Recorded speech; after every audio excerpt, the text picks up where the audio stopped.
Komið sæl og velkomin í Suðurnesja Magasín, sjónvarps Víkurfrétta. Í síðari hluta þáttarins kynnum við okkur íslenska málhljóðamælinn á degi íslenska tungu og heimsækjum Njarðvíkurskóla sem að taka þátt í áhugaverðu vináttuverkefni. Við byrjum hins vegar þáttinn með Ingóli Karlssyni veitingamanni eða Ingó Langbest í Reykjanesbæ. Hann hefur rekið veitingastaðinn í 20 ár og segir að það hafi aldrei gengið betur. Ingó segir okkur einnig lífsreynslusögu í þættinum, en þeir Páll Ketilsson og Hilmar Bragi hittu Ingó. Jæja, Ingólfur.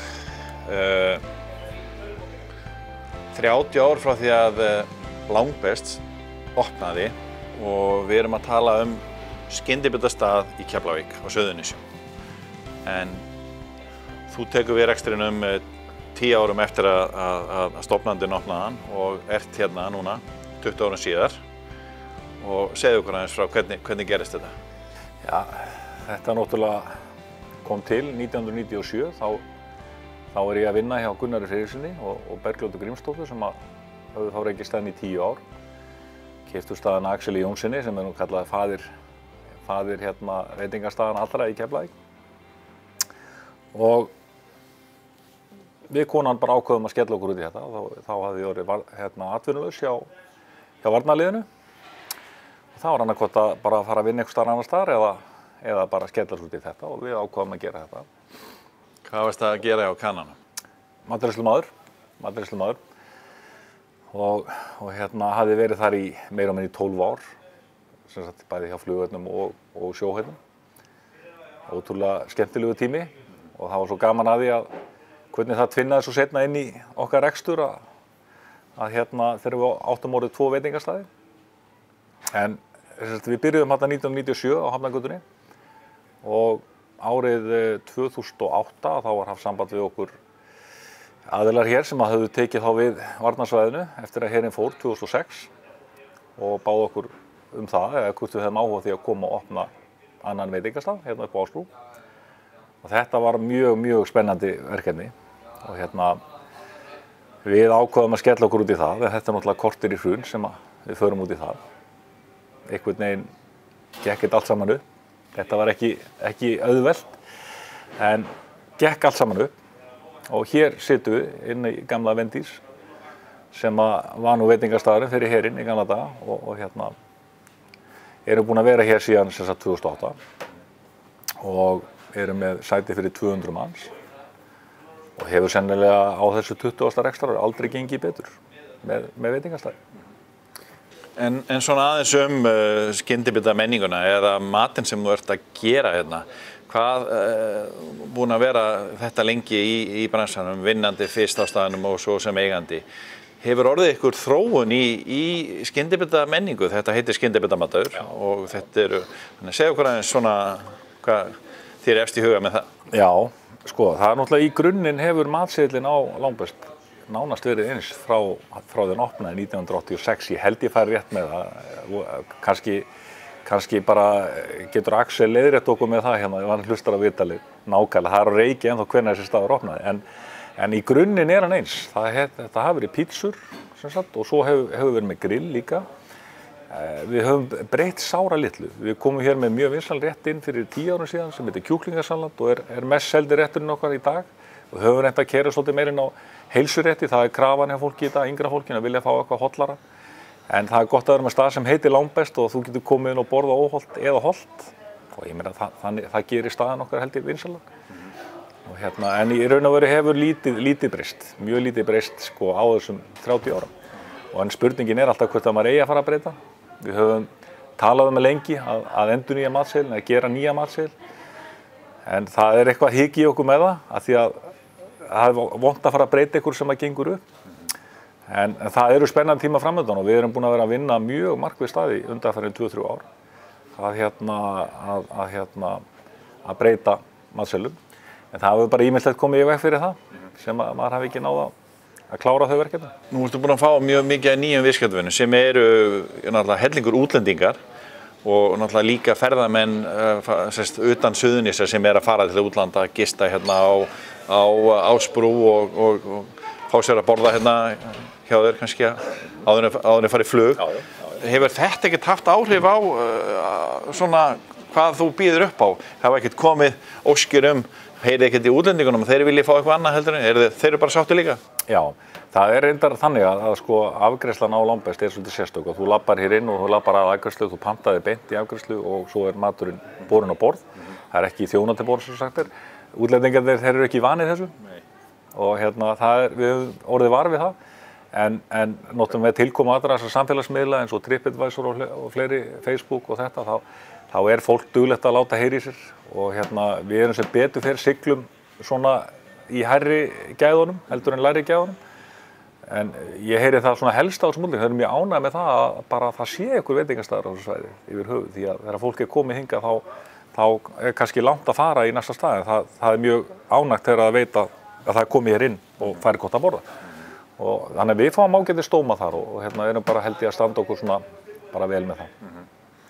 Eitthvað svona sem kemur þér ofarlega í huga standandi í rekstri í öll þessi ár á þessum tíma, á þessum 20 árum sem að þið hefði átt reksturinn? Finnst þér hvernig að standa í fyrirtækjarekstri á Suðurnesjum og bara á Íslandi með fullt af fólki og langur opnunartími og opið alla daga, þetta mikil, það ekki mikil hvíld. Þú þarft að vera á tánum alla daga. Já, þetta lífstíl. Þetta eins og kallum, þetta lífstíl. En við sem betur fyrir við hjónin höfum náð að vinna þetta mjög vel saman. Og að sjálfsögðu þegar maður byrjar með svona rekstur, þá þetta rosalega mikil vinna. En síðan þegar maður komið kannski lengra inn í reksturina, þá maður búinn að byggja upp öflugt starfsfólk í kringu sig og við erum Langbest með algjörlega frábært starfsfólk og margir hverjir með langan starfsaldur og þannig að við erum svona ekki eins föst við þetta eins og við vorum fyrst. Svona, það er bara alls ekki sjálfgefið í rekstri að geta verið með svona gott starfsfólk eins og við erum með, en við erum mjög heppin með það. Og en við lítum á þetta þannig að þetta okkar lífstíl og þetta okkar lifibrauð og mér finnst svolítið vantað upp á það á Íslandi að almennt að fólk endist stutt í þessum rekstri.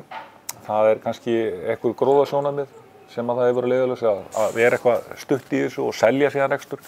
Mér finnst vantað að við Íslendingar ættum að vera svolítið kynslóð fram að kynslóð. Þolinmóðir í hans? Já, ég meina eins og við sjáum bara erlendis. Þú veist, ef þú ferð bara til Ítalíu að Spána, það bara 4., 5. kynslóð af fólk að reka sama veitingastaðinn og það þykir bara sjálfsagt. En hér einhvern veginn að vera í þjónustugeirunum kannski, það ekkert allir sem vilja helst verið því. Þetta er svo að segja, þetta langur vinnutími, en þó að maður sé kannski ekki að vinna beint ennþá inn á gólfi sem slíkt, þá þetta áhyggjurnar að þessu að allt gangi upp og það sé lokað og opnað á hverjum degi. Það svo sem ekkert öðru sem hver annar rekstur held ég, sko. En núna svaka þensla á markaðnum. Hvernig gengur þér að fá fólk og halda fólki? Það náttúrulega, já, ef við ekki að segja að það sé gríðarlega. En eins og sagði, við erum mjög heppin, en að fá fólk, sko, bara til vinnu almennt, að það bara að verða það erfitt út af flugstöðun okkar. Flugstöðun okkar, hún útheimtir svo gríðarlega mikið af fólki. Við köllum alltaf ryksugguna. Hún ryksuga bara upp krakka og fólk hérna í bænum. Og við höfum þetta að vera svolítið úrræðagóð bara í því að finna fólk og höfum þetta að fara þá neðar í aldri, bara yngri krakka, bara alveg niður í 15-16 ára krakka sem að náttúrulega kannski megi ekki sækja vinnu upp í flugstöð. Og höfum bara reynt að þjálfa það bara vel upp og það hefur gengið líka bara ljómandi fínt. Já, þú ert svolítið brattur og segir þetta hefur gengið mjög vel, en það kom smá áfall hjá þér fyrir það ekki? Jú. Það var eitthvað heilsu tengt? Já, maður fekk svona skell eins og það kallaði, já, hljóp svolítið á vegg. Ég fekk sem sagt hjartaáfall og ég nú ekki var bara rétt 50 ára gamall og Óvænt öðruvísi afmælisgjöf? Já, svolítið skrítið. En svo maður svo skrítinn, sko, í þessu, maður heldur alltaf að maður sé tvítugur. Og þetta gangi allt saman bara eins og þegar maður var tvítugur, en auðvitað, þarf maður að passa lífstílinn. Og Var þetta ómikið bernisós og ómikið pizza? Nei, ég myndi nú ekki segja það. Þetta voru fyrst og fremst reykingar. Já. Og ég nú svo ánægður með það. Ég nú að fagna að það akkúrat ár síðan þetta gerðist. Og ég hætti nú bara alveg leið að reykja. Og alveg óbóðslega ánægður og sáttur með það. Það var svona aðalatriði því að hjartalæknirinn sagði mér að kólesteról í gegnum reykingar það versta, sko. Það versta kólesterólið. Svo þetta alltaf í bland, það mataræði og svo þetta náttúrulega líka streita og stress sem held ég bara almennt hjá mikið Íslendingum og maður sá mikið að svona fólki inn á hjartadeild og komst inn í hennan heimsóld, skildi hennan heimsóldi betur, maður alltaf svona fjarlægur og ekkert lent í neinu. En maður var nú að segja það að þetta kerfi okkar, það svínvirka þegar maður kemst að. Við erum alveg frábært heilbrigðisfólk, starfsfólk, en maður veit ekkert hvað ber í skauti sér og það geta allir lent í þessu. Það bara hlutis, en ég var mjög heppinn. Hvernig gerist þetta? Já, ég var nú bara satt við eldhúsborðið heima og fann fyrir einhverju brjóstverk og ég held að þetta væri brjóstsviði fyrst, bara hreinlega sko. Það svona svolítið ættgengt í minni ætt að afi á mig brjóstsvið og var alltaf að éta þessa gömlu rennitöflurnar, renni sem svo kallaða. Og þegar hann var búið með gottir í okkur bræðurnar, þá gaf hann okkur bara rennistöflu líka, ef ekkert annað var til. En ég að keyra niður á apótek til sem þetta bara alltaf að kaupa mér brjóstsviðatöflu. En þá fann ég það þegar ég beygði bara inn á apótekið, og þá fann ég svona fyrir svakalegu verki út í vinstri handlegg. Þá kveiknaði nú gamli hjálparsetturinn á sér og fattaði það er brjóstverkur út í vinstri handlegg, það bara hjartaáfall lifandi og þannig ég keyrði bara niður á spítala og fór bara í afgreiðsluna. Stóð þar í röðinni fyrst og skildi ekkert, ég var svona að pæla hvað ég ætti að gera sko.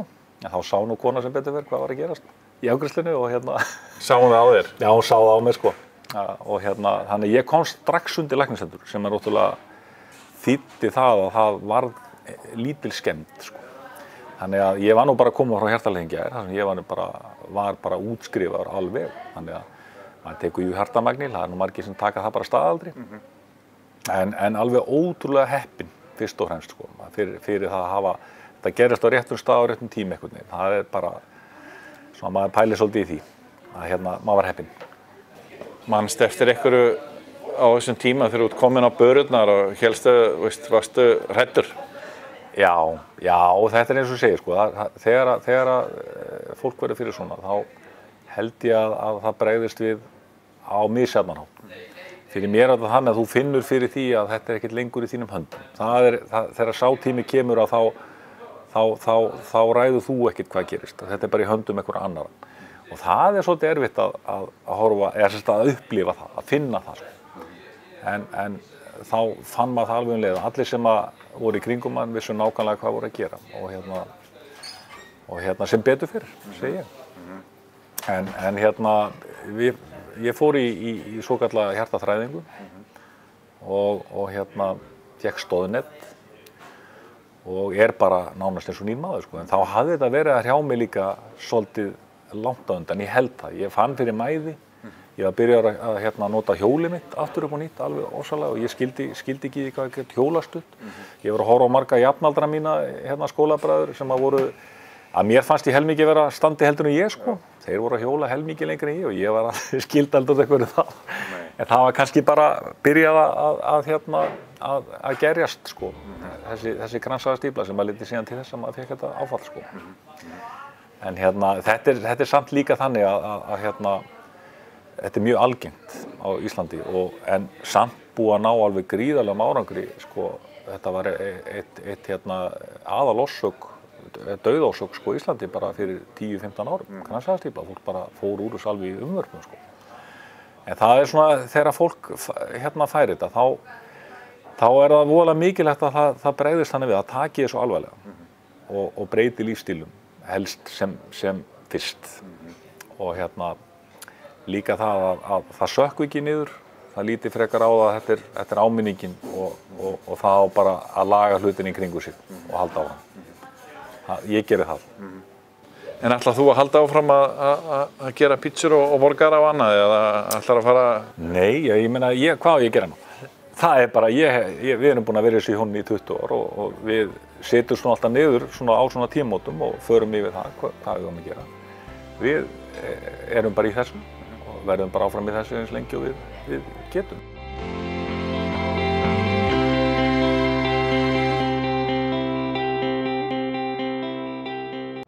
Ég heiti Lilja og ég í alveg ekta íslenskri skilnaðarfjölskyldu. Nettó-strákurinn á leiðinni. Þá verða allir aðeins svo spenntir. Gunnar pabbi hugsa meira hárið en mamma. Hann allur í hárvörunum og hann deilir þeim með Pablo, nýja kærastanum. Pablo sko ítalskur kokkur og hann elskar lífrænt grænmeti. Og pabbi þetta. Mamma öll í bústinni og alls konar heilsudóti, enda rosa dugleg. Silla systir með 5.000 á Insta. Hún hefur aldrei tíma til að leika. Hæ, Rómeó. Hæ, Júlía. Hádegismat á laugardag. Ég get ekki beðið. Og Skúli pabbi alltaf bara í sínu eigin stjörnumerki.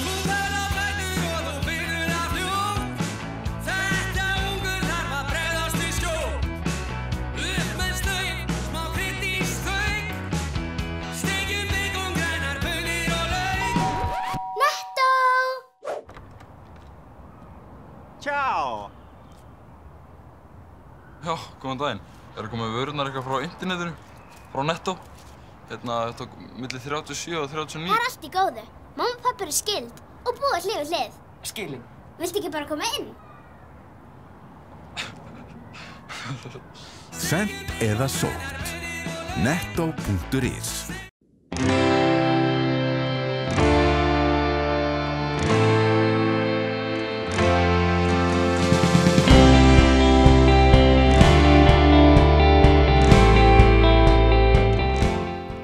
Komið sæl aftur. Bryndís Guðmundsdóttir, talmeinafræðingur, hefur hannað nýtt forrit fyrir spjaldtölvur. Forritið byltingarkennt og nýstárleg lausn í skimunartækni sem metur framburð íslensku málhljóðana og ber forritið heitið Íslenski málhljóðamælirinn. En forritið ætlað fagaðilum í leik- og grunnskóla ásamt stofnunum sem skima frávik í framburði. Bryndís fagnar einnig 30 ára starfsafmæli á þessu ári sem talmeinafræðingur. Við hittum Bryndísi í Íþróttaakademíunni í Reykjanesbæ en hún hélt námskeið fyrir fagaðila í leik- og grunnskóla í Reykjanesbæ þar sem hún kenndi þeim á íslenska málhljóðamæli. Bryndís, segðu mér aðeins frá því sem að gerast hérna í Íþróttaakademíunni í dag. Já, ég hérna með fríðum hópi leik- og grunnskólakennara, sérkennara, talmeinafræðinga og annarra fagaðila frá Frelsisskrifstofu Reykjanesbæjar. Og við erum að fara yfir íslenska málhljóðamælinn. Þau eru að læra að nota íslenska málhljóðamælinn sem skimunarpróf til að meta framburð íslensku málhljóðana og hljóðkerfisþætti. Og þetta tengt appinu sem að þú hefur verið að þróa?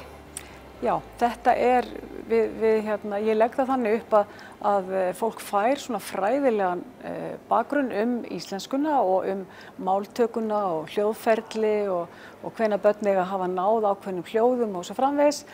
Og svo í rauninni fer ég út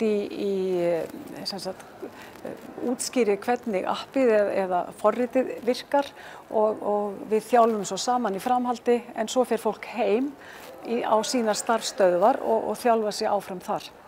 Nú oft talað snemmtæka íhlutun. Hversu ung þurfa börn að vera til þess að byrja að ná málinu? Já, þau í rauninni byrjar máltakan og hlustunin, hún byrjar í móðurkviði. Við 20 vikna meðgöngu barn farið að heyra. Þannig að heyrandi barn sem að fæðist eftir 40 vikur, það hefur í rauninni heyrt í móðurkviði og tilbúið til að taka við tungumálinu. Og þá tekur við þessi örvun, foreldrarna og annarra sem annast barnið, í þá átt að barnið það fer að mynda hljóð og orð og setningar og í þessu ferli þá viljum við gjarnan meta hvort að barnið aldurssamsvarandi, hvort að barnið að ná málinu eins og önnur börn og í dag viljum við auðvitað meta okkar íslensku og skimunarprófið sem að ég að fræða og verður formlega opnað á degi íslenskrar tungu. Það miðar að því að við finnum börnin eins fljótt og hægt börn sem í áhættu hvað varðar framburðar eða málhljóðamyndun. Það stafa nú ákveðin hætta af íslenskunni vegna snjalltækjanotkunar. Er það eitthvað sem þú ert svolítið smeykuð við? Já, ég náttúrulega sem snjalltækja framleiðandi eða útgefandi með smáforritunum sem ég hef gefið út, lærum og leikum með hljóðun og froskarleikirnir og núna íslenski málhljóðamælinn. Ég að nýta mér tæknina til góðs því að sko, snjalltækin geta verið ógn en geta líka sko verið ótrúleg tækifæri til þess að læra og það sem er svo erfitt við íslenskuna er að við erum svo lítið mál samfélag og við höfum verið svo sein að ná þessari máltækni þannig að öll tækin okkar, allt viðmóti sem að við erum að nota að það tali íslensku við okkur eða skilji íslensku yfir í önnur tungumál og svo framvegis. Þannig að þetta framlag mitt held ég mikilvægt til þess að við grípum inn í eins fljótt og hægt hjá öllum börnum, einstaklingum sem af erlendum uppruna og metum sem sagt hvort að það ástæða til þess að koma að varðandi málhljóðan. Nú átt þú 30 ára starfsferil að baki.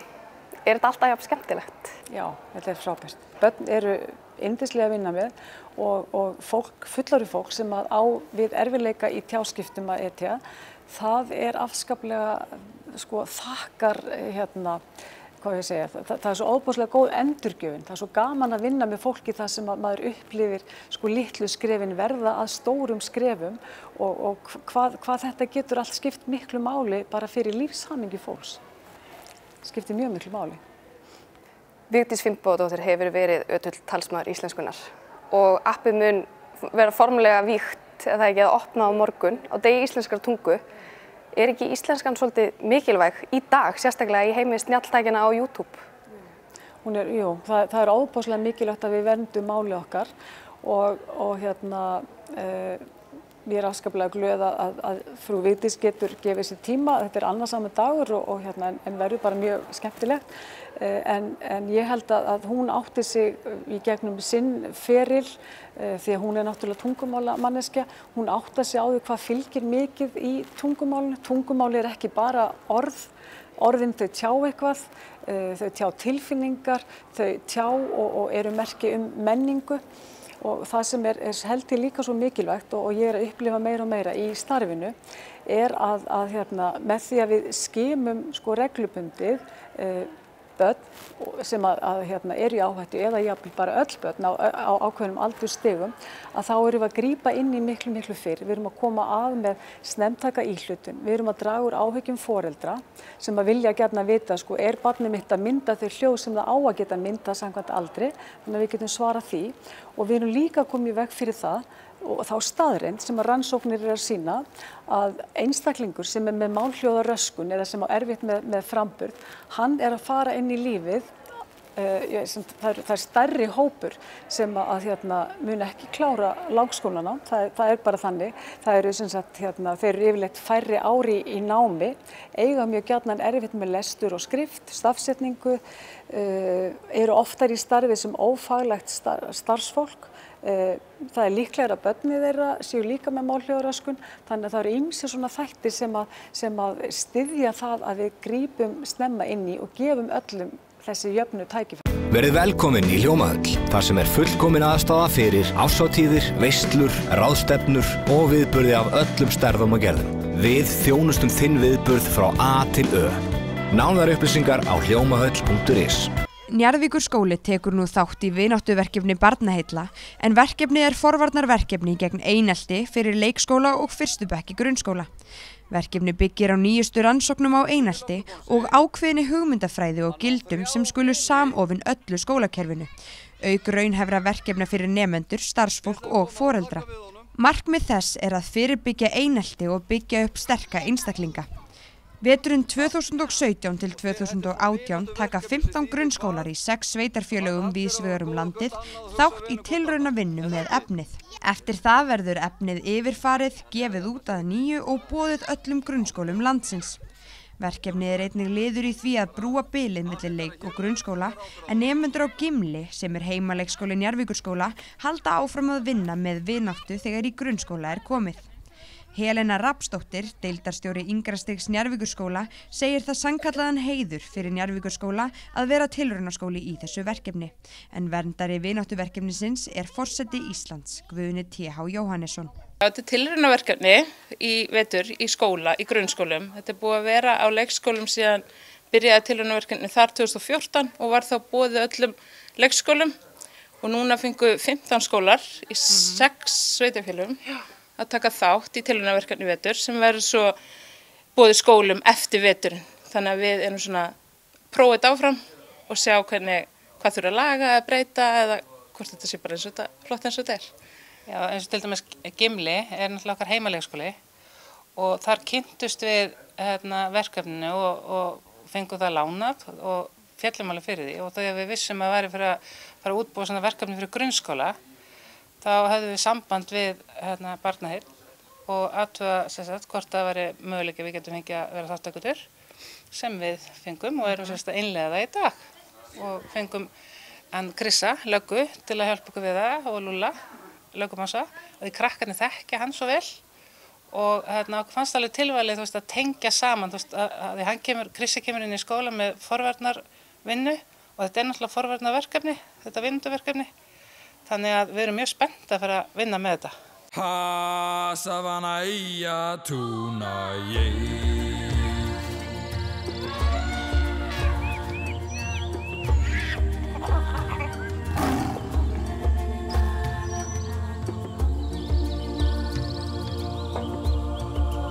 Sendið það sæl Það bæði hægt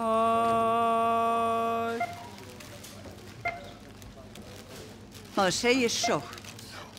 Einmitt, sótt. Þú pikkar, við pökkum, sent eða sótt. Netto.is Þá þessi þáttur að enda. Við minnum á aðra miðla Víkurfrétta. Vikulegt fréttablað sem dreift inn á öll heimili á Suðurnesjum. Víkurfréttavefinn vaff.is sem flytur fréttir frá Suðurnesjum og svo það kylfingu.is með golffréttirnar. Verðum hér aftur í næstu viku með nýjan þátt. Verið þið sæl.